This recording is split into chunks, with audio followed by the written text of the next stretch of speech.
Let us turn to Luke chapter 7, verse 36 onwards. లూకాసు వార్త 7వ అధ్యాయము 36వ వచనం నుండి చదువుకుందాం. Yeah, I'll read 36 to 38 and then we will read along after that. There won't be a separate reading in Telugu to save time.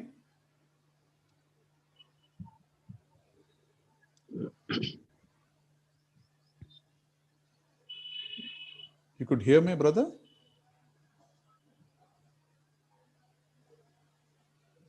Yes. Maybe you need to increase your volume.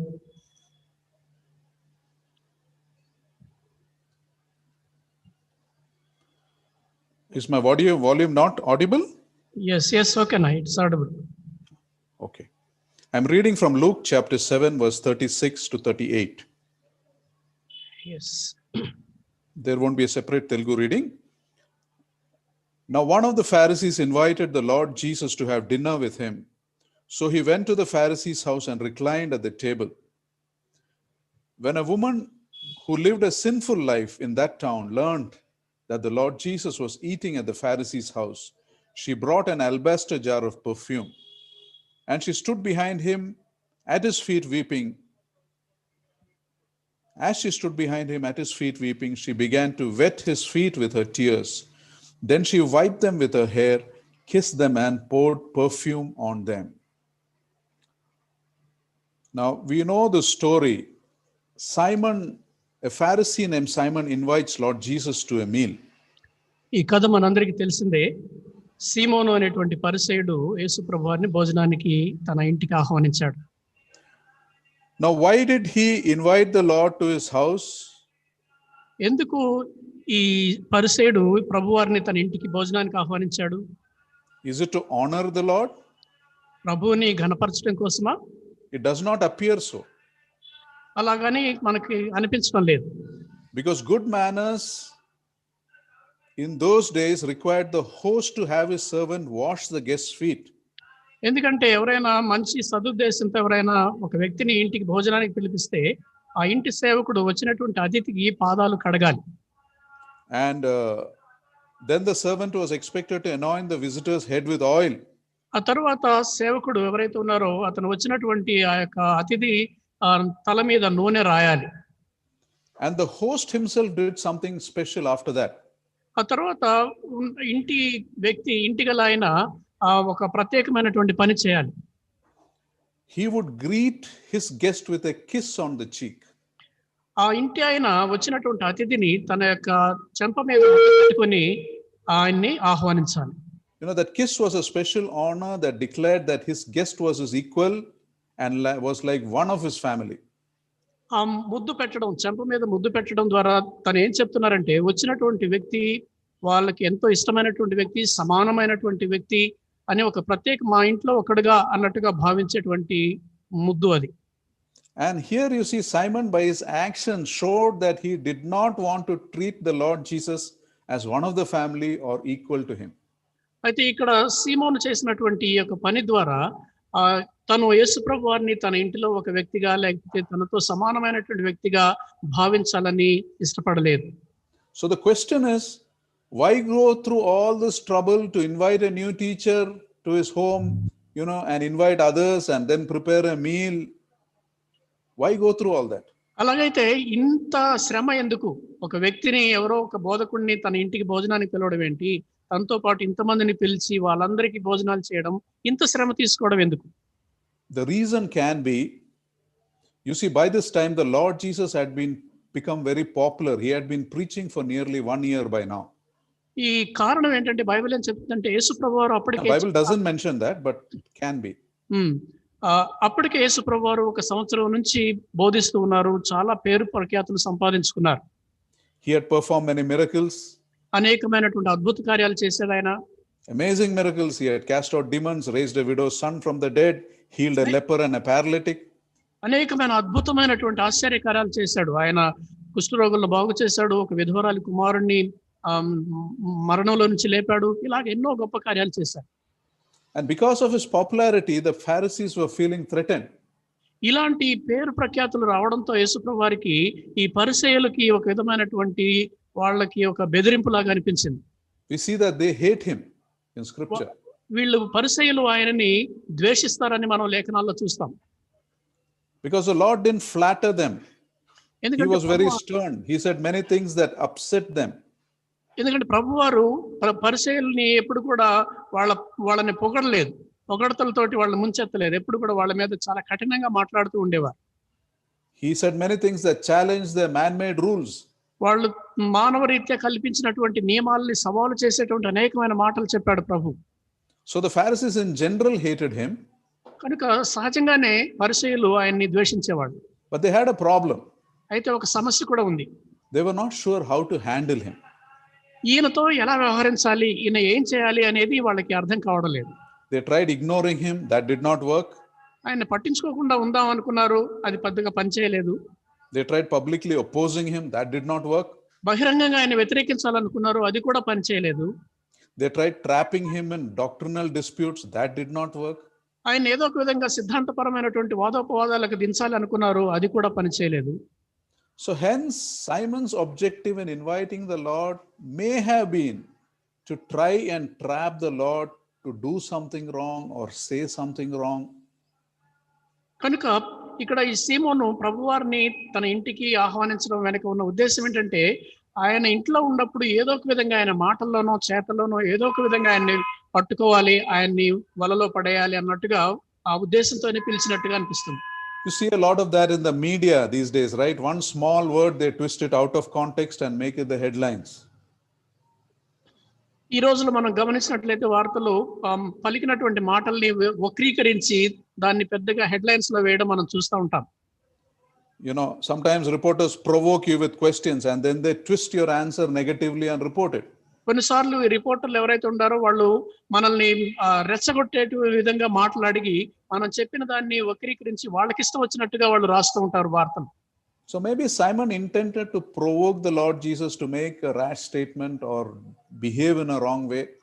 కనుక ఈ సీమోను ప్రభువారిని రెచ్చగొట్టి ఏదో ఒక విధంగా ఆయన చేత వేరే తప్పుడు మాట మాట్లాడించాలనో లేకపోతే వేరే విధంగా ఆయన ప్రవర్తిస్తే చూడాలని అనుకుని ఉండొచ్చేమో.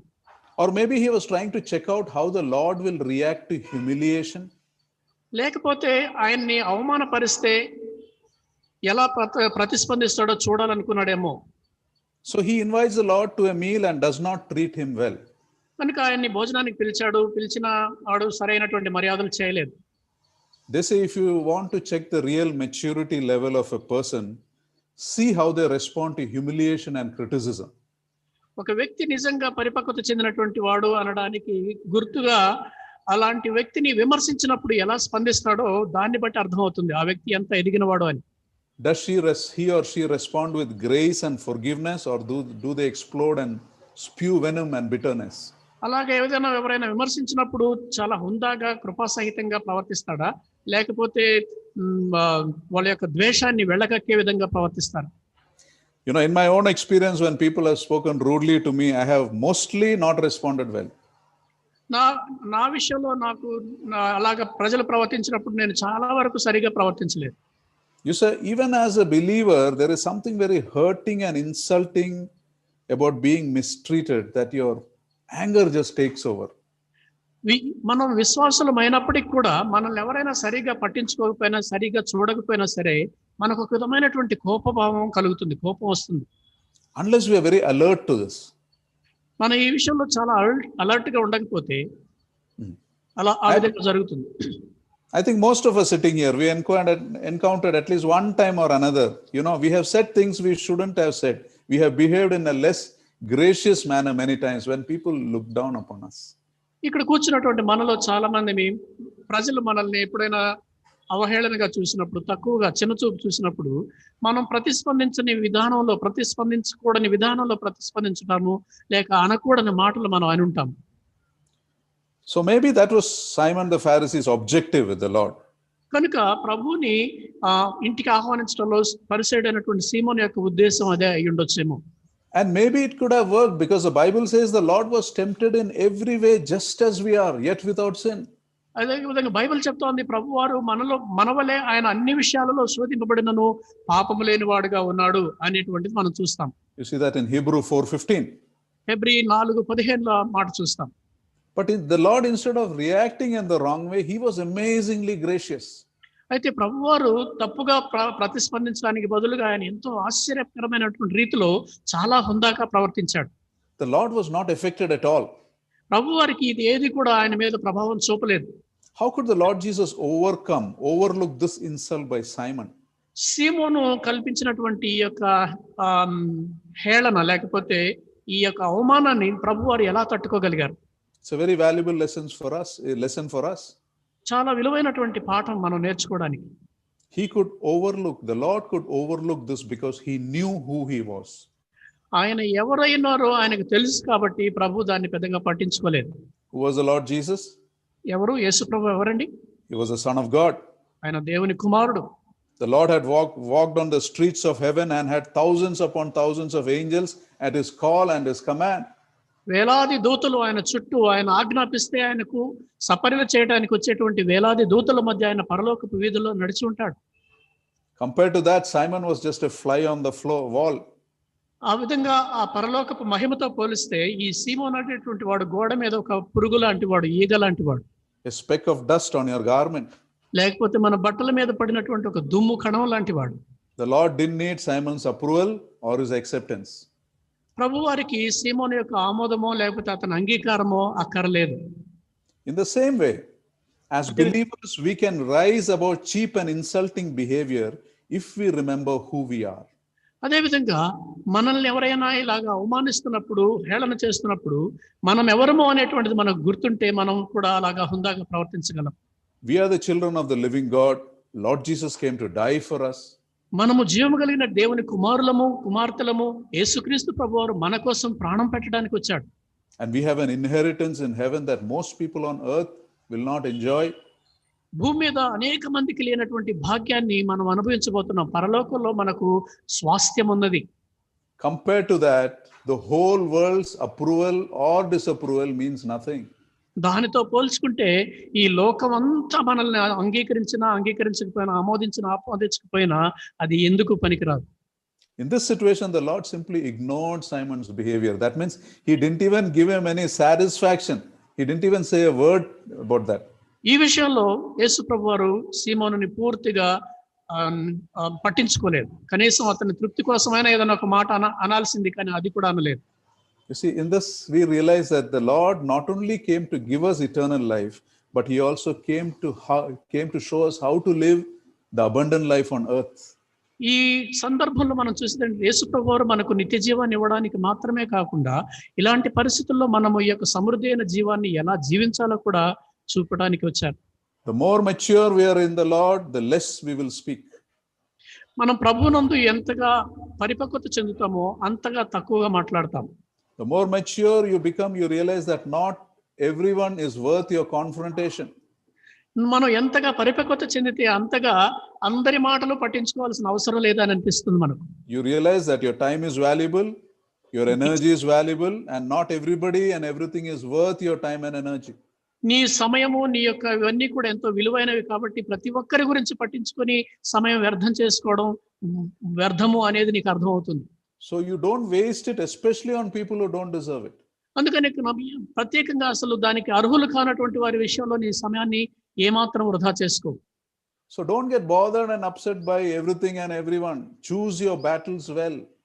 కనుక ప్రతిదాన్ని, ప్రతి వాళ్ళని లెక్కలోకి తీసుకొని నానా హైరాణ పడాల్సిన అవసరం లేదు. నీవు ఏ విషయంలో పోరాటం చేయాలో, ఎక్కడ యుద్ధం చేయాలో దాన్ని నీవు ఎన్నుకోవాలి. So coming back to the incident. మరలా ఈ సంఘటన దగ్గరికి వద్దాం. Now the scene changes dramatically. ఇక్కడ సన్నివేశం పూర్తిగా మారిపోతా ఉంది. A woman enters the room. ఒక స్త్రీ ఆ యొక్క గదిలోకి ప్రవేశించింది. And the Bible says she was a sinful woman. Bible ఏం చెప్తుందంటే ఒక పాపి అయిన స్త్రీ అని ఆమె గురించి చెప్తా ఉంది. Such women are usually never part of a religious gathering. అలాంటివి స్త్రీలు సహజంగా ఇలాంటి మతపరమైనటువంటి సమావేశాల్లో భాగంగా ఉండరు. So what is she doing here? అలాగైతే అలాంటి సమావేశాలు ఏమేం చేస్తుంది అక్కడ? 37 says that verse 7:37 says, Luke 7:37 says that she learned that the Lord Jesus was eating at the Pharisees' house. That means someone told her the Lord is coming there, therefore she tried to meet him. 37వ వచనం చూస్తే ఆ ఊరిలో ఉన్న పాపాత్మురాలైన ఒక స్త్రీ యేసు పరిసయ్యుని ఇంట భోజనమునకు కూర్చున్నాడని తెలుసుకొని, అంటే దాని అర్థం ఏంటంటే యేసు ప్రభు వారు ఇక్కడ పలానా ఇంటికి వస్తున్నాడు అని ఎవరో ఆమెకి చెప్పుంటారు. So she's most likely uninvited. అక్కడ ఎలాంటి ఆహ్వానం లేకుండానే ఆవిడ అక్కడికి వచ్చింది. And the righteous Simon immediately recognizes her. నీతిమంతుడైనటువంటి సీమోను వెంటనే ఆవిడని గుర్తించేశాడు. And she's come with a small jar of very costly perfume. ఆమె ఒక ఎంతో అమూల్యమైన విలువైనటువంటి అత్తరు సీసా తీసుకొని వచ్చింది. The Bible says that it is an year's wages. Bible చెప్తున్న మాట ఏంటంటే ఆ అత్తరు కొనడానికి ఒక సంవత్సరం జీతం సరిపోతుందని I mean, just imagine how much your year's wage is. ఒకసారి ఊహించండి, Would you buy a gift like that and give it to someone? సంవత్సరం వచ్చే సంపాదించుకునే జీతాన్ని మనం ఎవరికైనా అలాగే ఇవ్వగలమా? And perhaps she brought that perfume as a gift to the Lord and wanted to give him unnoticed. Maybe, and just leave away. Maybe that was her plan. I'm just speculating. నేను ఊహించేది ఏంటంటే ప్రభు ఎవరు గుర్తించకుండా, ఎవరు గమనించకుండా ప్రభు వారికి ఆ యొక్క అత్తరు సీసాని ఇచ్చేద్దాం అని అనుకుని వచ్చిందేమో. But then she begins to weep. అయితే అక్కడికి వచ్చిన తర్వాత ఆవిడ ఏడవడం మొదలుపెట్టింది. Now, do you think she came planning to cry? అక్కడికి వచ్చి నేను ఏడవాలి అని ఆమె ప్రణాళిక వేసుకొని ప్లాన్ చేసుకొని వచ్చిందంటారా? I don't think so. Most of us, we don't go to places planning to cry, right? It happens sometimes. చాలాసార్లు మనం అక్కడికి వెళ్ళి పలానా చోటికి వెళ్ళి ఏడవాలని ప్లాన్ చేసుకుని వెళ్ళాం. ఎందుకంటే అక్కడ పరిస్థితిని బట్టి సందర్భానుసారంగా మనకి ఏడుపు వస్తుంది. You know, there was something about being so close to the Lord Jesus that simply overwhelmed her. యేసు ప్రభు వారికి అతి సమీపంగా వచ్చేసరికి ఆమె తట్టుకోలేకపోయింది. ఆమె మరి ఎంతగానో ఆవేశానికి గురైంది. I'm sure many of you have experienced that. When we feel close to the Lord, tears roll down our cheeks. అనేక సార్లు మనం కూడా అనుభవం గుండా వెళ్ళుంటాం. ప్రభువుకి మనం ఎంత సన్నిహితంగా వస్తే అంతగా మన కళ్ళ వెంట కన్నీరు కారిన సందర్భాలు ఉండుంటాయి. Now this woman is weeping near the Lord Jesus Christ. ఇప్పుడు ఈమె యేసు ప్రభు వారి దగ్గర కూర్చొని ఏడుస్తా ఉంది. Many times what you do on the outside is evidence of something that is happening within you. అనేక సార్లు మనం బయటికి చేసేవన్నీ కూడా నీ లోపల ఏం జరుగుతుందో అనే దానికి సాదృశ్యంగా లేకపోతే రుజువుగా ఉంటాయి. You know, something broke within her and she started weeping. లోపల ఏదో ఆమె హృదయం బ్రద్దలైపోయిన పరిస్థితి ఏర్పడింది. అందుకనే ఏడవటం ఆరంభించింది ఆమె. Much before the perfume jar was broken, something broke within her and she started weeping. ఆమె చేతిలో ఉన్నటువంటి అత్తరు బుడ్డి పగలడానికి ముందే తన లోపల ఏదో పగిలిపోయింది. And just imagine the scene that would have followed. Weeping, she falls at his feet, and her tears literally fall on the Lord's unwashed feet. ఒక్కసారి సన్నివేశం ఊహించండి. ఆవిడ అలాగా రోధిస్తా ఉంది, ఏడుస్తా ఉంది. ఏడుస్తూ ప్రభు వారి పాదాల మీద పడింది. ఆ పాదాల మీద కడగకుండా ఉన్నటువంటి ఆ పాదాల మీద ఆమె కన్నీళ్లు కారుతూ ఉన్నాయి. The same feet that Simon had refused to wash. సీమోను ఏ పాదాలనైతే కడగడానికి ఇష్టపడలేదు, ఆ పాదాల మీద ఆమె కన్నీరు కారుతూ ఉన్నాయి. And then she begins to wipe his feet with her hair. ఆ తర్వాత ఆ కడగని పాదాలని ఆమె తల వెంట్రుకలతోటి దాన్ని తుడవడం ఆరంభించింది. The guests would have been shocked. Can you imagine that scene? అక్కడ ఉన్నటువంటి ఆ ఇంటి ఆయన ఆశ్చర్యపోయి ఉంటాడు, నిర్ఘాంతపోయి ఉంటాడు ఒక్కసారి అది చూసి. Now when we cry, how many tears fall? మనం అలాగే ఏడిస్తే ఎన్ని కన్నీళ్ళు వస్తాయండి? When men cry, 2 or 3 tears may fall. Women will shed a little more tears. పురుషులు ఏడిస్తే బహుశా 2-3 కన్నీళ్ళ చుక్కలు వస్తాయేమో, ఆడవాళ్ళకి ఇంకొంచెం ఎక్కువ వస్తాయేమో. But now to wipe the feet, how many tears would be needed? కానీ ఒక పాదాలని తడపడానికి ఎన్ని కన్నీళ్లు కావాలండి? A lot, right? She would have cried a lot.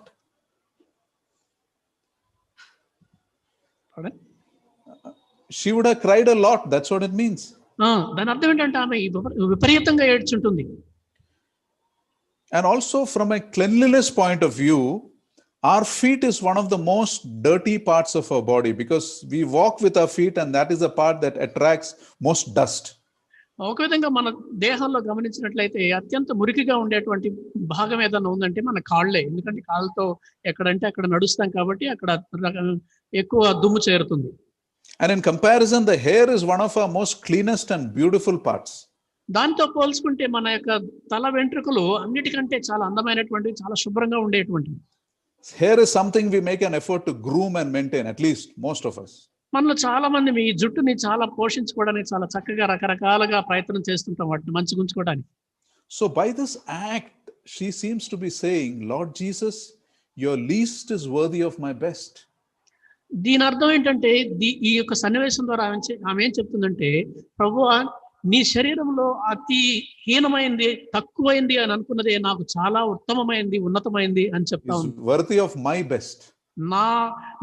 నా దగ్గర ఉన్నటువంటి శ్రేష్టమైనది అర్పించడానికి తగినది అని చెప్తా ఉంది.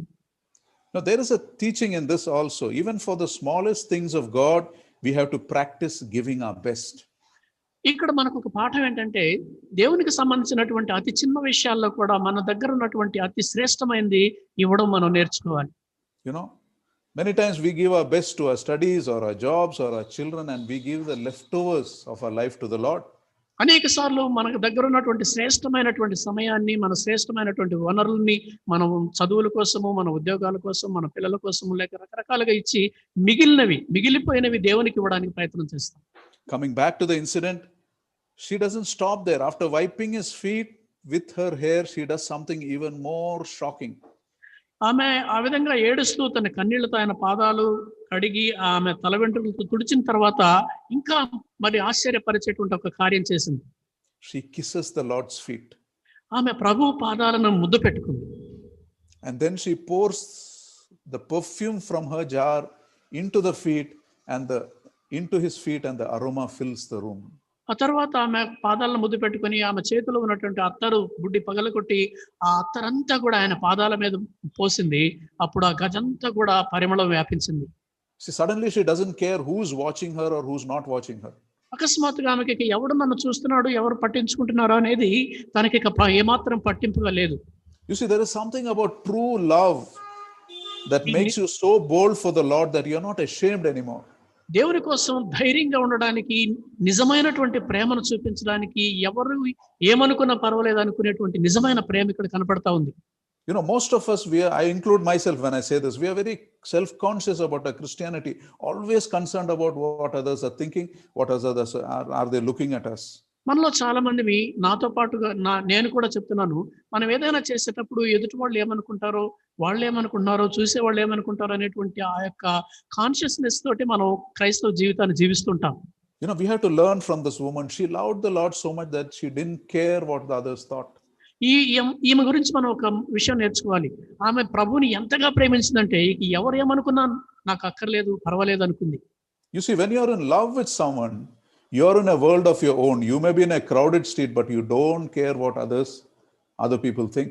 నువ్వు ఏదైనా ప్రేమలో ఉన్నప్పుడు నువ్వు బాగా రద్దీగా ఉన్నటువంటి బహిరంగ ప్రదేశంలో ఉన్నా కూడా ఎవరిని పట్టించుకోకుండా నీ లోకంలో నువ్వు ఉంటావు. You know, she may have come to the house as a spectator, but she realizes that there's something about the Lord Jesus Christ that calls her to honor him in this way. ఒకవేళ బహుశా ఆవిడ కేవలం అందరితో పాటు, నలుగురితో పాటు నేను కూడా ప్రభువుని చూద్దామని వచ్చిందేమో, కానీ అక్కడికి వచ్చిన తర్వాత ఇదిగో నా జీవితంలో అత్యంత శ్రేష్టమైనది ఇదిగో ఇక్కడ ఉంది అని గుర్తించి ఉంటుంది. Now Simon the Pharisee is watching this little drama unfold. ఇక్కడ ఉన్నటువంటి ఈ నాటకం అంతా కూడా పరిసయుడైనటువంటి సీమోను గమనిస్తూ ఉన్నాడు. Maybe he's thinking, this is my opportunity. ఆయన అనుకొని ఉండొచ్చు, అబ్బా ఇప్పుడు అవకాశం దొరికింది నాకు అని. This man claims to be a prophet and he doesn't even know who this woman is that is wiping his feet with her hair. ఈయన నేను ప్రవక్తనే అని అనుకుంటూ ఉన్నాడు, కానీ తన పాదాలు ముట్టుకొని ముద్దు పెట్టుకుంటున్నటువంటి యువతి ఎవరో, ఆవిడ ఎలాంటిదో కూడా కనీసం ఇతనికి తెలియదు అనుకున్నాడు. You remember what we spoke about just now? What is inside of you is revealed in what you do on the outside. మనం ఇంతకు ముందే చెప్పుకున్నాం కదా, నువ్వు బయటికి ఏం చేస్తున్నావు అనేటువంటిది, నువ్వు బయటికి చేసే పని నీ లోపల ఏముందో దాన్ని బయలుపరుస్తుంది. You know, what a man sees depends on what is inside him. ఒక వ్యక్తి బయటికి చూసేది దేన్ని బట్టి అంటే తన లోపల ఏముందో దాన్ని బట్టే చూస్తాడు. A crooked mind will always think crookedly. వంకర మనిషి వాడు వంకరగానే చూస్తాడు. A vulgar mind will always think vulgarly. ఒక భయంకరమైనటువంటి వల్గర్గా ఉండేటువంటి వాడు ఎప్పుడు కూడా అలాగే ఆలోచిస్తాడు. Simon saw such an act of loveliness, and what is he thinking? He's thinking sick thoughts. ఈ సీమోను మనసు నిండా కూడా ఇలాంటి వల్గర్ తలంపులే ఉన్నాయి కాబట్టి తను ఆ సన్నివేశం గురించి అలాగే ఆలోచిస్తూ ఉన్నాడు. You know, self-righteous people like Simon are like that. They make fun of tears. They laugh at repentance. ఇలాంటి స్వనీతి పరులైనటువంటి సీమోను లాంటి వాళ్ళు ఎదుటి వాళ్ళ నీతి గురించి, ఎదుటి వాళ్ళు కార్చే కన్నీళ్ల గురించి అవహేళన చేస్తారు, అపహాస్యం చేస్తారు. They mock at the mercy of God. దేవుని యొక్క కృపను చూసి వాళ్ళు హేళన చేస్తారు. But the Lord who knows the heart responds to Simon immediately. అయితే హృదయాలు ఎరిగినటువంటి ప్రభువు వెంటనే సీమోను విషయంలో ప్రతిస్పందిస్తూ ఉన్నాడు. You see that from 40 to 43. 40 నుండి 43 వచనాలు అది చూస్తాం. The Lord says, Simon, I have something to tell you. ప్రభు అంటున్నాడు, సీమోను నీతో ఒక మాట చెప్పాలి. And the Lord tells this story. ప్రభు ఒక కథ చెప్తూ ఉన్నాడు. There were two men who owed money lender a great deal of money. ఒక వ్యక్తికి ఇద్దరు అప్పు ఉన్నటువంటి వాళ్ళు ఉన్నారు, చాలా ఎక్కువ డబ్బు చెల్లించాలి వాళ్ళు. One owed 500 denarii, the other owed 50 denarii. ఒకడేమో 500 దేనారాలు అప్పున్నాడు, ఇంకొకడు 50 దేనారాలు అప్పున్నాడు. Neither could repay the debt, so the money lender canceled both their debts. వాళ్ళిద్దరు కూడా అప్పు తీర్చలేకపోయారు కాబట్టి అప్పు ఇచ్చినటువంటి వ్యక్తి ఇద్దరికి రుణమాఫీ చేశాడు.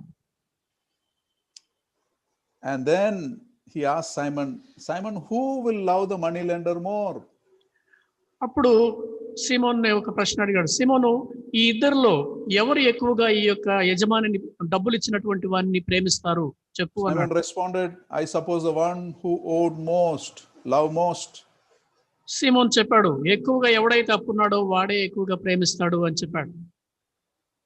And then what does the Lord say? I will read from 44 to 47. Look at this. 44 7వ అధ్యాయం లూకా సువార్త 7వ అధ్యాయం 44 44 to 47 I'll read. There won't be a separate Telugu reading.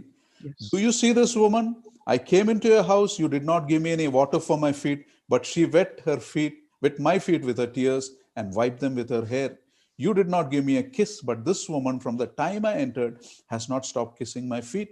You did not put oil on my head, but she has put perfume on my feet. Therefore I tell you, her many sins have been forgiven, for she loved much. But he who has been forgiven little loves little.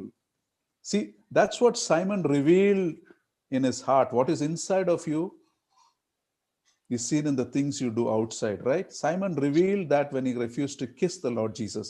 He loves little. సీమోను చేసినటువంటి పని ద్వారా తన మనసులో ఏముందో దాన్ని బయట పెట్టాడు తన పనుల ద్వారా. ఎందుకంటే తన మనసులో ప్రభువుని ఏమాత్రం, ప్రభు పట్ల ఏమాత్రం అతనికి ప్రేమ లేదు కాబట్టి అది తన చర్యల ద్వారా తన పనుల్లో బయటపడింది. He who has been forgiven little loves little. That is a condemning statement. చూడండి, అతి తక్కువగా ఎవనికి కొంచెముగా క్షమించబడును వాడు కొంచెముగా ప్రేమించును. అది చాలా మరి కఠినమైనటువంటి పదం. It means that Simon was an unforgiven person. He was religious, but he was not saved. దాని అర్థం ఏంటంటే సీమోనుకి క్షమాపణ లేదు. తను మతపరమైనటువంటి భక్తి కలిగినటువంటి వాడే కానీ దేవునితో సంబంధం లేదు అతనికి. Because Simon is a man who never felt the need for much forgiveness. ఎందుకంటే సీమోను ఎలాంటి వాడంటే నాకు క్షమాపణ అవసరం అనేటువంటిది అవసరత అతనికి అనిపించలేదు. Simon didn't love the Lord Jesus because he really didn't think he needed a savior. సీమోను నిజంగా ప్రభువుని ప్రేమించలేదు, ఎందుకంటే నాకు ఒక రక్షకుడు అవసరం అనేటువంటి ఆ జ్ఞానం సీమోనుకు లేదు. We can be Christians with this attitude. We can be so-called believers with this attitude. ఇలాంటి వైఖరితోటే మనం క్రైస్తవులుగా ఉండొచ్చు, ఇలాంటి వైఖరితోటే మనం విశ్వాసులుగా కొనసాగవచ్చు. That will show in the love that we show. అది మనం ప్రభు పట్ల చూపే ప్రేమలో అది కనపడతా ఉంది. You see, Simon was wrapped in his own self-righteousness. He had little room to love for others. సీమోను తన ఒంటి నిండా కూడా స్వనీతితో ఉండిపోయాడు కనుక ఇతరులను ప్రేమించడానికి తన దగ్గర ఎక్కువ ప్రేమ లేదు. There are many so-called believers like that today. అలాంటి వాళ్ళు, మేము విశ్వాసులు మనం చెప్పుకునేటువంటి వాళ్ళు చాలా మంది ఉన్నారు ఈ రోజు. Their love for others depends on how much others love in return. వాళ్ళ ప్రేమ ఎదుటి వాళ్ళ మీద, వాళ్ళ ప్రేమ ఎలా ఉంటుందంటే వాళ్ళు ఎదుటి వాళ్ళు తనని ఎంతగా ప్రేమిస్తారో దాన్ని బట్టే అతని ప్రేమ ఆధారపడి ఉంటుంది. Their love and care is limited to the people they like and connect with. వాళ్ళ ప్రేమ అంతా కూడా వాళ్ళకి ఎవరికి ఇష్టం, వాళ్ళకి ఎవరైతే ఇష్టమో, ఎవరితో వాళ్ళు కనెక్ట్ అవుతారో వాళ్ళ మీదనే, వాళ్ళ దగ్గరే అతని ప్రేమ ఉంటుంది. They have very little love left for those who cannot love them back. వాళ్ళని తిరిగి ప్రేమించలేని వాళ్ళ పట్ల వాళ్ళ దగ్గర ఏమాత్రం ప్రేమ కనిపించదు.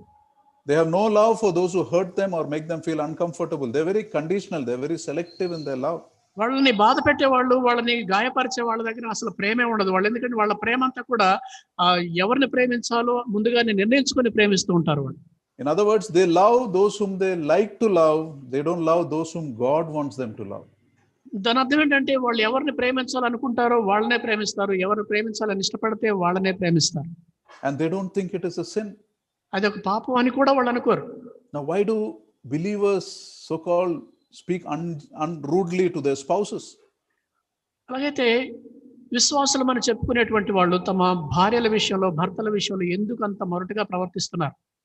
Why do so many, I've heard of it, so many believers beat their wives? అనేక మంది విశ్వాసులు తమ భార్యలను కొడుతున్నారట. ఎందుకు ఇలాంటివి జరుగుతున్నాయి? Why are we rude and why do we look down upon poorer people? ఎందుకని ఇలాంటి వాళ్ళని, తక్కువ వాళ్ళని అంత వాళ్ళ పట్ల ఇంత అమర్యాదగా ఎందుకు ప్రవర్తిస్తున్నారు? This is the reason. They don't think it is a sin. They're wrapped in their own self-righteousness, thinking everything is fine.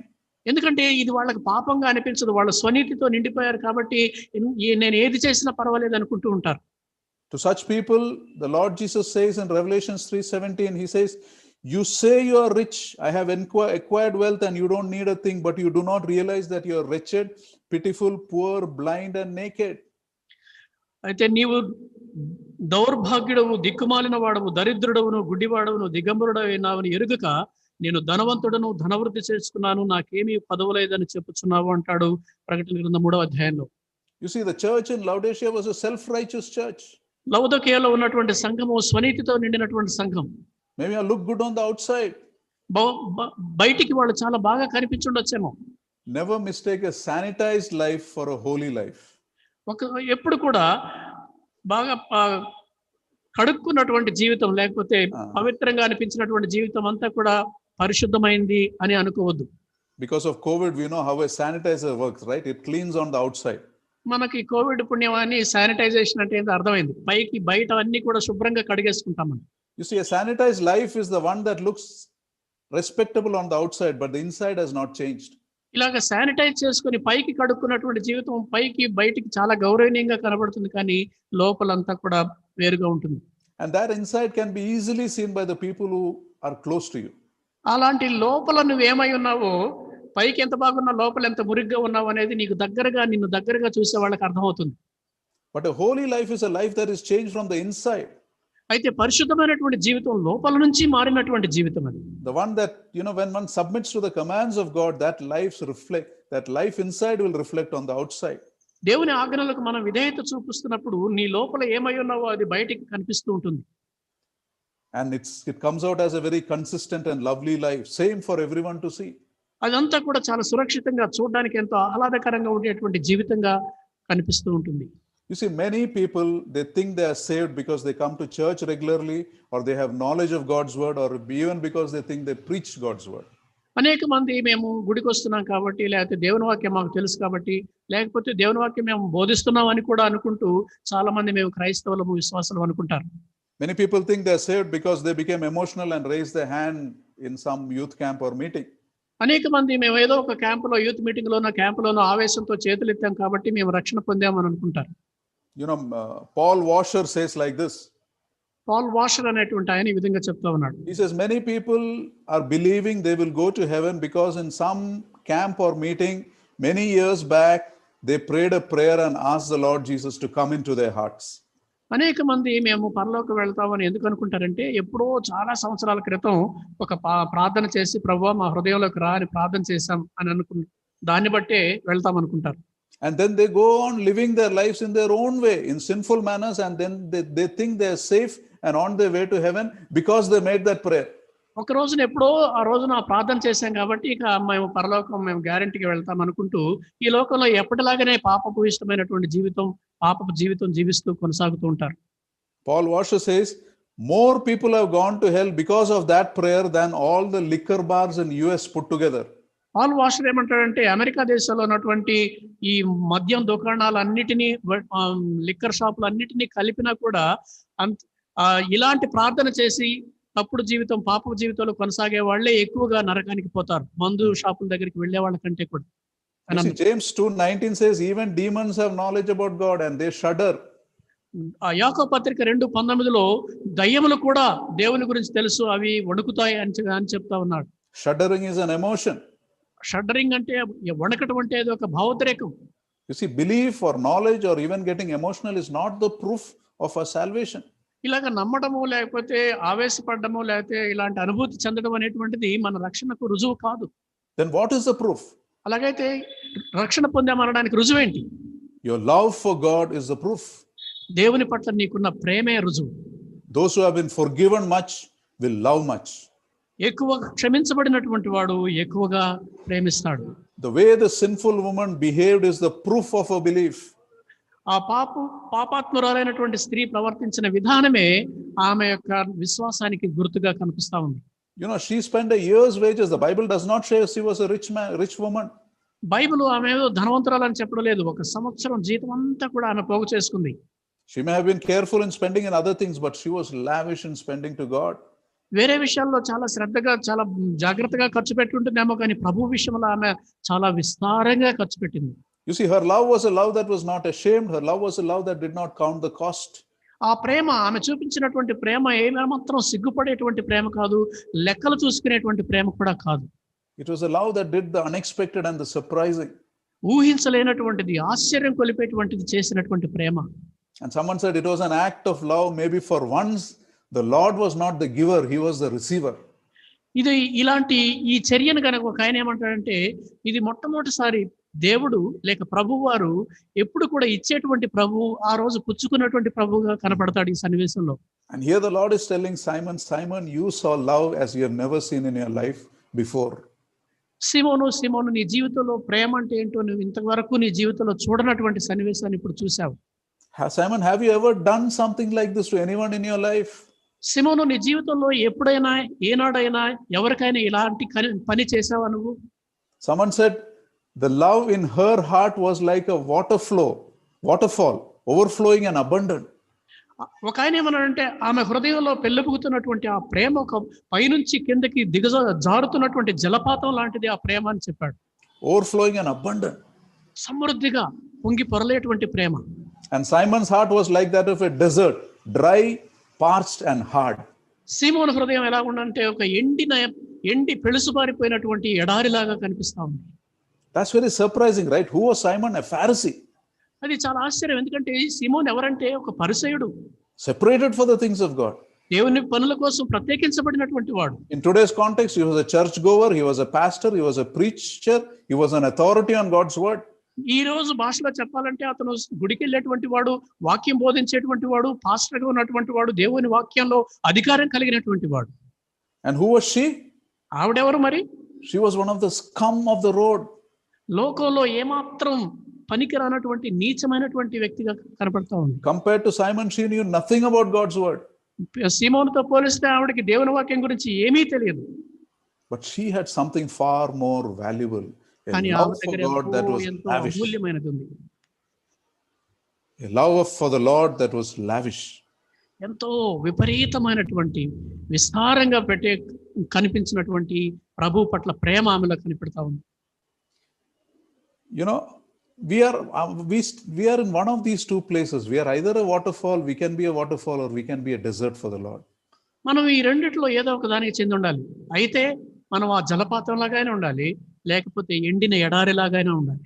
In this passage, the Lord is asking Simon, do you realize, Simon, why so much love has been poured out? ఈ సన్నివేశంలో ప్రభు సీమోను అడుగుతున్నాడు, సీమోను నువ్వు గుర్తించావా ఎందుకు ఇంత ప్రేమ ఆమె నా మీద కుమ్మరించిందో? Because the more you are aware of how much God has forgiven you, the more lavish your love will be for him. ఎందుకంటే నువ్వు దేవుడు నిన్ను ఎంతగా క్షమించాడని నీవు అర్థం చేసుకుంటావు, దేవుని పట్ల నువ్వు చూపే ప్రేమ కూడా అంత సమృద్ధిగా ఉంటుంది. Simon, you didn't do anything for me. సీమోను నువ్వేం చేయలేదు నాకు. Now put ourselves in that place. Imagine the Lord who is saying this to us. ఒకవేళ అదే స్థానంలో, సీమోను స్థానంలో మనముంటే ప్రభు మనతో ఈ విధంగా అంటున్నాడు అని ఊహించుకుందాం. You showed me no honor. నీవు నన్ను ఏమాత్రం ఘనపరచలేదు. You showed me no respect. నా పట్ల నువ్వు ఏమాత్రం మర్యాద చూపించలేదు. You showed me no affection. నా పట్ల ఎలాంటి ఆప్యాయత కనపరచలేదు. You made no sacrifice for me. నా కోసం నువ్వు ఎలాంటి త్యాగము చేయలేదు. You insulted me with your lack of reverence, your lack of love, and lack of time for my things. నా విషయాల కోసం, నా కోసం నీకు సమయం లేదు, నీ కోసం ఎలాంటి ప్రేమ లేకుండా, ఎలాంటి గౌరవం లేకుండా ఒక విధంగా నన్ను అవమానపరిచావు. And what did she do? మరి ఈమెం చేసింది? You gave no water, she gave her tears. నీవు నాకు కనీసం నీళ్ళు ఇవ్వలేదు, ఆమె అయితే కన్నీళ్లు కార్చింది. You gave no towel, she gave her hair. నీవు కనీసం తుడుచుకోవడానికి తువాలు ఇవ్వలేదు, కానీ ఆమె కురులు, ఆమె తల వెంట్రుకలను ఇచ్చింది. You did not kiss my cheek, she kissed my feet. నీవు నా చెంప మీద కూడా ముద్దు పెట్టలేదు, ఆమె నా పాదాలు ముద్దు పెట్టుకుంది. You gave no oil, she poured expensive perfume. నువ్వు కనీసం నా తల మీద నూనె రాయలేదు, ఆమె ఖరీదైనటువంటి అత్తరు పూసింది. You see, Simon, this is how someone who understands the value of God's forgiveness behaves. సిమోను, చూసావా, దేవుని యొక్క క్షమాపణను అర్థం చేసుకున్నవాడు ప్రవర్తించే విధానం ఇలాగా ఉంటుంది. This is what it looks like when you are really forgiven. నువ్వు నిజంగా క్షమించబడినప్పుడు ఇదిగో ఇలాగే ఉంటుంది. Awareness of God's lavish forgiveness results in lavish love. దేవుడు నన్ను ఎంతో విస్తారంగా క్షమించాడు అన్నటువంటి దానికి నీ ప్రేమను విస్తారంగా దేవుని పట్ల చూపిస్తావు. How can you see forgiveness? You can't see forgiveness, but you can see the transformation it makes in joy, gratitude, love, and affection. క్షమాపణ అంటే ఎలా ఉంటుంది? బయట కనిపించేది కాదు, కానీ ఆ క్షమాపణ నువ్వు దాన్ని అనుభవించినటువంటి వాడుగా నువ్వు చూపించేటువంటి సంతోషము, నువ్వు కనపరిచే ప్రేమలో అది కనపడుతుంది. You see, our salvation is not evident by something we say, but what we do. నీ రక్షణ అనేటువంటిది నువ్వు చెప్పే మాటల్లో కనిపించదు, కానీ నువ్వు చేసే పనుల్లో కనపడుతుంది. Have we come to the Lord Jesus in faith and experienced this powerful forgiveness that makes us lavish for the Lord? ప్రభు కోసం మనం విస్తారంగా ఖర్చు పెట్టగలిగేటువంటి ఈ యొక్క అనుభవంలోకి మనము వచ్చామా? This transformation that literally fills you with joy and gratitude and love. నీ జీవితంలో జరిగినటువంటి పరివర్తన వల్ల నిన్ను ఎంతో నీ మనసు నిండా కృతజ్ఞతా భావంతో నింపి దేవుని పట్ల ప్రేమను వ్యక్తపరిచేలా చేసిందా? Or does the sin look so embarrassing and so ridiculous that you cannot even imagine yourself doing this? లేకపోతే నేను క్షమించబడినటువంటి వ్యక్తిని, రక్షణ పొందినటువంటి వ్యక్తిని చెప్పుకోవడానికి ఇది మరీ ఇంత చిన్న విషయాన్ని అందరికి చెప్పుకోవాలా అనేటువంటి చులకన భావం నీలో ఉందా? These are two different worlds, two different kind of people. ఈ రెండు వేరు వేరు ప్రపంచాలు, వేరు వేరు వ్యక్తులు. You can have great knowledge of God and have a heart like a desert. నీకు దేవుని విషయంలో గొప్ప జ్ఞానం ఉండి నీ హృదయం ఎండిన ఎడారిలా ఉండొచ్చు. And we can have very little knowledge of God and have a heart like a waterfall overflowing with love. లేకపోతే దేవుని గురించి చాలా తక్కువగా తెలిసి ఉండి కూడా నీ మనసంతా ఒక జలపాతం లాగా దేవుని కోసం ఉండొచ్చు. Which world do we identify with? నువ్వు ఏ లోకంలో ఉన్నావో చూసుకోవాలి. If we honestly examine ourselves. మనం నిజంగా యథార్థంగా మనల్ని మనం పరీక్ష చేసుకుంటే. Remember the Lord's assessment to the church in Laodicea? లవోదికయలో ఉన్నటువంటి సంఘం పట్ల ప్రభువు వేసినటువంటి అంచనా గుర్తుందా మీకు? Revelation 3:17. Let's turn to that. ప్రకటన గ్రంథము 3:17. You are wretched, pitiable, poor, blind and naked and you don't even realize it. నీవు దౌర్భాగ్యుడవును, దిక్కుమాలిన వాడవును, దరిద్రుడవును, గుడ్డివాడవును, దిగంబరుడై ఉన్నావని ఎరుగవు. You know, we can be in that category, religious but not saved. మనం ఆ కేటగిరీకి చెందినటువంటి వాళ్ళగా ఉండొచ్చు, భక్తి కనిపించవచ్చు కానీ రక్షణ లేకుండా పోవచ్చు. The previous verse in Revelation 3:16 says, at this stage we are on the verge of being spit out of God's mouth. 16వ వచనంలో చూస్తే ఇలాగ ఉంటే మనం దేవుడు మనను తన నోట నుండి ఉమ్మివేయటానికి ఇష్టపడుతూ ఉన్నాడు. You see, at this point you are not saved if you are like this. ఒకవేళ నువ్వు గనక ఇలాగ ఉంటే, ఈ స్థానంలో ఉంటే నువ్వు ఇంకా రక్షణ పొందలేదు. There's a great danger that you may not be saved. అపాయం ఇది, ప్రమాదము, నువ్వు రక్షణ పొందకపోవచ్చు. But it is not the Lord's will that we should be spit out. His will is that our poverty must be replaced with His wealth.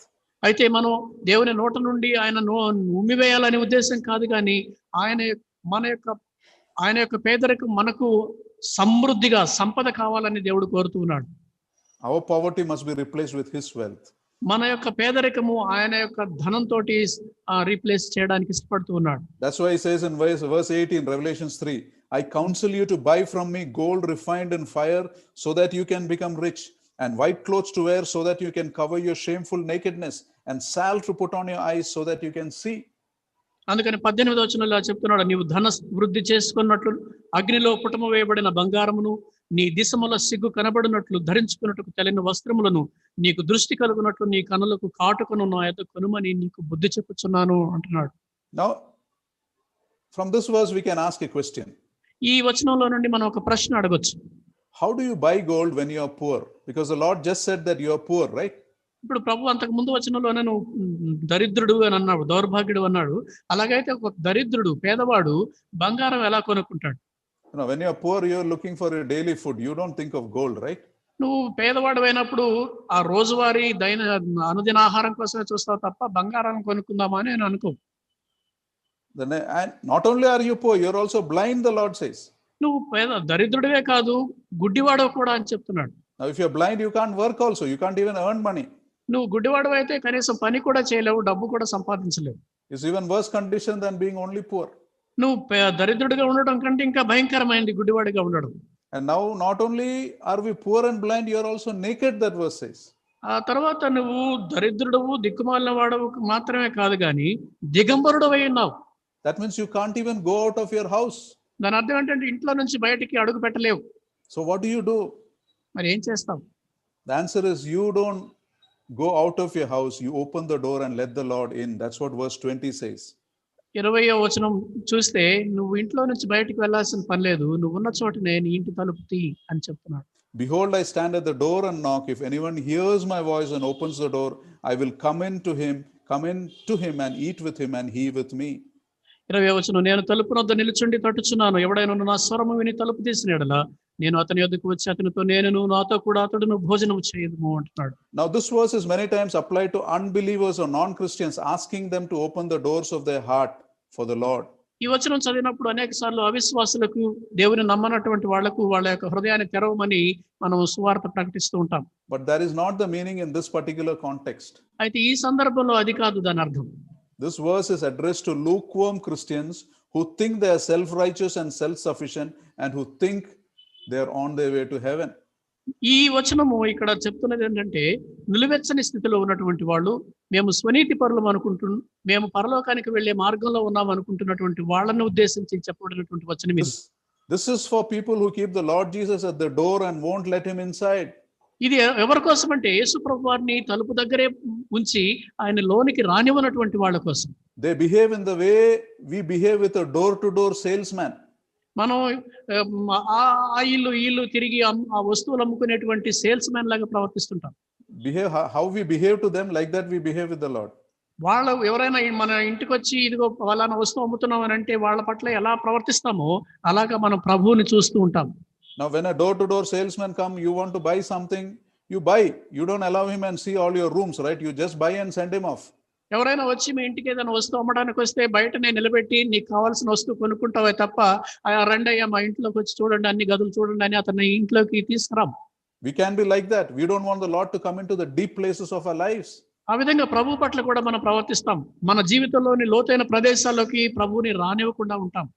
Remember, the Lord does not die so that his bride will keep him at the door while she watches movies in the bedroom. ఒక విషయం గుర్తుంచుకుందాము, యేసు ప్రభువారు తన వధువు కోసం ప్రాణం పెట్టింది ఎందుకంటే తను ఆ వధువు ఇంట్లో కూర్చొని బెడ్రూమ్ లో కూర్చొని సినిమాలు చూసుకుంటూ ఉంటే ఆ వరుడు తలుపు దగ్గర నిలబడి ఎదురు చూసే విధంగా చేయడం కోసం కాదు. His will for a believer is to open the door, all the doors of our lives. ఒక విశ్వాస విషయంలో దేవుని చిత్తం ఏంటంటే ఆ విశ్వాస యొక్క హృదయంలోని ప్రతి ద్వారం తెరవబడాలి. And when the Lord comes into the room, he brings with him all the gold, all the garments, all the medicine in the world. To have మన హృదయాల్లోకి ఆ విధంగా వచ్చినప్పుడు ఆయనతో పాటు ఆ బంగారాన్ని, ఆ యొక్క కంటికి కాటుకను, సమస్తమైనటువంటివి అన్నిటిని కూడా తీసుకొస్తాడు. He is calling us to invite him into the innermost part of your affections. నీ లోపల నీ హృదయ లోతుల్లోకి ఆయన ఆహ్వానించమని కోరుతున్నాడు ప్రభు. That is when power is going to come, power to move from selfishness to unselfishness. అప్పుడు మాత్రమే నీలోకి శక్తి వస్తుంది. నీ యొక్క స్వార్థంలో నుండి నిస్వార్థమైన జీవితంలోకి వెళ్లే విధంగా ఆ శక్తి సహాయం చేస్తుంది. And this is what apostle means, to have the fullness of God in your life. నీ జీవితంలో దేవుని యొక్క సమృద్ధి కలిగి ఉండడం అంటే అదే అర్థం. You see that in Ephesians 3:16 to 19. His prayer is that we must be filled with the measure of the fullness of God. ఎఫెసీ 3:16లో మనం ఆ మాట చూస్తాం. 19 వరకు ఆయన యొక్క సమృద్ధిలో మనం ఉండాలని ఆయన కోరుతూ ఉన్నాడు. సర్వ సంపూర్ణత యందు. Do we desire this fullness? ఆ సంపూర్ణతను మనము కోరుకుంటున్నామా? This is the mark of a true believer. నిజమైన విశ్వాసిలో ఉండేటువంటి గుర్తిదే. If the Lord is worth anything, he must be worth everything. ఒకవేళ ప్రభువుకి ఏదైనా విలువ ఉందంటే ఆయన అన్నిటికీ అర్హుడే, అన్నిటికీ విలువైనటువంటి వాడు. This is the Christianity that turns the world upside down. ఇలాంటి క్రైస్తవమే లోకాన్ని తలకిందులు చేయగలిగినటువంటి క్రైస్తవ్యం. The kind that consists not only of talk but of power. ఇవన్నీ కూడా మనకు కేవలం మాటలతో మాత్రమే కాదు, కానీ మన యొక్క జీవితంలో కనిపించేటువంటి. This God and his gospel, someone said, stirs up men and women to do great things for him. ఒక ఆయన ఏమన్నాడంటే, ఇలాంటి దేవుడు, ఈ దేవుడు, ఇలాంటి సువార్త మనుషులను దేవుని కోసం పురికొల్పేటువంటిది, రేకెత్తించేటువంటిది. As believers, we must not make peace with anything less than this. మనం విశ్వాసులంగా దేనితో కూడా ఇంతకంటే తక్కువ దానితోటి మనము సరిపెట్టుకోకూడదు. The Lord must be worth everything in our lives. ప్రభువుకి మన జీవితంలో సమస్తము ఇచ్చివేయడానికి మనం సిద్ధంగా ఉండాలి. If the Lord Jesus lived a perfect life and died for my sins, nothing in my life can be the same again. ప్రభు పరిపూర్ణమైనటువంటి జీవితం జీవించి నా పాపాల కోసం మరణించినట్లయితే ఇక మీదట నా జీవితం ఎప్పటిలాగే ఉండడానికి వీల్లేదు. My thoughts cannot be the same. నా తలంపులు అలాగే ఉండడానికి వీల్లేదు. My actions cannot be the same. నా చర్యలు అలా ఉండడానికి వీల్లేదు. My attitude to money cannot be the same. డబ్బు పట్ల నా వైఖరి అలాగే ఎప్పటిలాగే ఉండడానికి వీల్లేదు. My pleasures, my family, my very life, nothing can be untouched. నా సుఖాలు కావచ్చు, నా కుటుంబం కావచ్చు, నాకున్నటువంటి ఏది కూడా ఆయన తాకిడికి గురి కాకుండా ఉండడానికి వీల్లేదు. We must relentlessly come back to obedience to the word of God. మనము నిరంతరము పట్టుదలతోటి ప్రభు వాక్యానికి విధేయులమయ్యే విధంగా చూసుకోవాలి. The Bible says, if you obey me, you will love me. Bible చెప్తున్న మాట ఏంటంటే, మీరు నా మాటలకు విధేయత చూపితే, నా ఆజ్ఞలకు లోబడితే నీవు నన్ను ప్రేమిస్తావు. It's the other way around. If you love me, you will obey me. But the meaning is the same. Obedience is a sign of your love. ఇంకొక విధంగా చెప్తే, నన్ను ప్రేమిస్తే నా ఆజ్ఞలకు నువ్వు లోబడతావు. దాని అర్థం అదే, రెండిటికి ఒకే అర్థం. J.C. Ryle says like this: for our own sake, make up in your mind what you believe and have a clear understanding of what you want to follow, whom you want to follow. JC rail గారు చెప్తున్నాడు, నీ మేలు కోసమే నీవు మనసులో ఒకటి నిర్ణయించుకో. నువ్వు దేన్ని నమ్మాలనుకుంటున్నావో, ఎవరిని వెంబడించాలనుకుంటున్నావో ఆ విషయంలో నీకు స్పష్టత ఉండాలి. Are we a waterfall for the Lord or are we a desert? దేవుని కోసం మనం ఒక జలపాతం లాగా ఉంటున్నామా, లేకపోతే ఎడారిలా ఉంటున్నామా? You see, the Lord is wanting to come into our lives. ప్రభు మన జీవితాల్లోకి రావాలని ఆశిస్తూ ఉన్నాడు. Just like when the Lord comes into your life, just like you can't sit under a waterfall without getting wet. He is going to flood you. He is going to make you wet. మనం ఏదైనా జలపాతం దగ్గరికి వెళ్ళినప్పుడు తడవకుండా దాని దగ్గర నిలబడలేనట్టుగా ఆయన మన జీవితంలోనికి వచ్చినప్పుడు ఆయన మనల్ని సమృద్ధిగా ఆయన తడుపుతాడు. He is going to make you fruitful. He is going to make you like a tree planted by living waters. ఆయన నిన్ను ఫలవంతమైన విధంగా చేస్తాడు. నీటి ఓరన నాటబడిన చెట్టు వలె నిన్ను చేస్తాడు. But you have to decide to open your heart. అయితే నీ హృదయాన్ని తెరవడానికి every part of your life must be under the Lord's control. నీ హృదయంలోని ప్రతి భాగం కూడా ప్రభు అధీనంలోనికి రావాలి. Otherwise this great danger, if you live as the desert, then you can't even be sure of your salvation. లేకపోతే ఒక ఎడారిలాగా ఉంటే చాలా ప్రమాదం. నీ రక్షణ విషయంలో కూడా నీకు నిశ్చయత ఉండదు. Outside a good life, it's a sanitized life but not a holy life. బయటికి చూస్తే చాలా శానిటైజ్ చేసుకున్నటువంటి శుభ్రంగా ఉన్నటువంటి జీవితం, కానీ లోపల మాత్రం అలాగ ఉండదు. Let us pray. ప్రార్థన చేసుకుందాం. I request Brother Simon to make the closing prayer and benediction. ప్రార్థన చేసుకుందాము. దయచేసి అందరూ తలలు వంచి కళ్ళు మూసుకున్నట్లయితే దేవుని వాక్యపు వెలుగులో మనల్ని మనం పరీక్ష చేసుకుంటూ ప్రభువుకు మనం అప్పగించుకుందాం.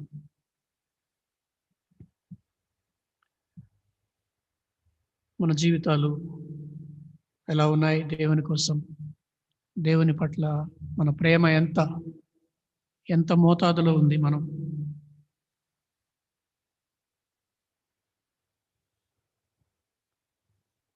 దేవుని ప్రేమించడం అనేది, దేవుని సంబంధించిన పనులు ఒక రిచువలిస్టిక్గా, లేకపోతే ఒక అలవాటుగా, లేకపోతే ఒక బాధ్యతగా చేస్తున్నామా, లేకపోతే అదే నా సర్వస్వం దేవుని ప్రేమించడం అనేటువంటి.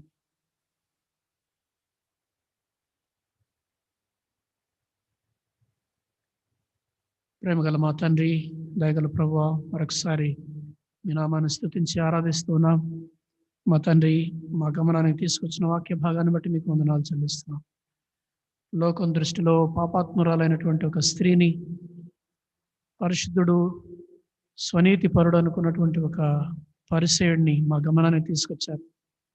వారిద్దరూ మీ పట్ల ప్రవర్తించిన తీరును బట్టి నాయన ఎంత వ్యత్యాసం కనబడతా ఉందో. లోకం దృష్టిలో హేయమైనటువంటి ఒక వ్యక్తి మిమ్మల్ని ఎంతగా ప్రేమించిందో, లోకం దృష్టిలో గొప్పవాడుగా ఉన్నటువంటి వాడు నేను ఎంత చులకనగా చూశాడో ప్రభు, అనేక సార్లు తెలిసి తెలియకుండా మా జీవితాల్లో కూడా ఆయన మేము విశ్వాసులమని చెప్పుకుంటూనే అనేక సార్లు మీ పట్ల ఎంతో ఉదాసీనంగా పట్టి పట్టినట్టుగా ప్రవర్తించిన సందర్భాలు ఉన్నాయి. మా లెఫ్ట్ ఓవర్స్నే ప్రభు మీకు అర్పించడానికి, ఇవ్వడానికి ఇష్టపడిన సందర్భాలు చాలా ఉన్నాయి. తండ్రి కనికరించండి. మీరే మాకు మా ప్రేమకు పాత్రుడిగా తండ్రి మీరు ఉండడానికి, మా జీవితంలో నంబర్ 1 స్థానం మీకే ఇవ్వడానికి ప్రభు మమ్మల్ని కనికరించండి, సహాయం చేయండి, కృప చూపించమని మా జీవితం తండ్రి మరి సోమవారం నుండి మరలా ఆదివారం వరకు తండ్రి మా జీవితంలో మేము చేసే పనుల ద్వారా మేము మిమ్మల్ని ఎంతగా ప్రేమిస్తున్నాం అనేది ఇతరులకు తెలియడానికి సహాయం చేయమని మరొకసారి వెతబడిన వాక్యాన్ని బట్టి మీకు వందనాలు చెల్లిస్తూ ఇది మా హృదయాలలో ఫలించి అభివృద్ధి చెందడానికి సహాయం చేయమని యేసుక్రీస్తు ప్రభువారి శ్రేష్టమైన నామమున ప్రార్థించి స్తుతించి వేడుకుంటున్నాము తండ్రి. ఆమేన్. తొట్టిల్లకుండా మిమ్మల్ని కాపాడుటకును తన మహిమ ఎదుట ఆనందముతో మిమ్మల్ని నిర్దోషులుగా నిలవబెట్టుటకును శక్తిగల మన రక్షకుడైన అద్వితీయ దేవునికి మన ప్రభు అయిన యేసుక్రీస్తు ద్వారా మహిమయు మహాత్మ్యమును ఆధిపత్యమును అధికారమును యుగములకు పూర్వమును ఇప్పుడును సర్వయుగములను కలుగునుగాక. ఆమేన్. God bless you.